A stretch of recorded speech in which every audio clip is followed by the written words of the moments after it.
عارف الشعور ده؟ حسيت بيه قبل كده؟ حسيت ان انت مهما كلت ما بتشبعش؟ ودي للاسف الشكوى دلوقتي اللي بقابلها في معظم الحالات. بيقولوا لي احنا مهما كلنا ما بنشبعش او ما بنشبعش بسهوله. عايزه اقولك ان انت عندك حق في احساسك ده، وطبيعي ما تحسش بالشبع بسهوله طول ما انت بتستخدم شراب الذره.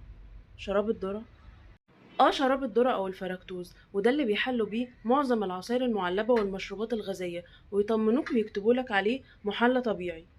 لما بتستهلك منه كميات كبيرة، وده وارد جدا لأننا في الصيف بيلخبطولك الهرمونات ويقللوا هرمون اسمه هرمون الليبتين، وده الهرمون المسؤول عن الشبع، وبالتالي ما بتحسش بالشبع بسهولة.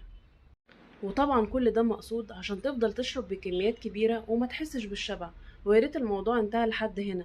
عايزة اقولك ان الفركتوز او شراب الذرة ده المسؤول عن زيادة الدهون الثلاثية المرتبطة بأمراض القلب والأوعية الدموية، كمان زيادة الدهون الحشوية المتراكمة حوالين منطقة البطن.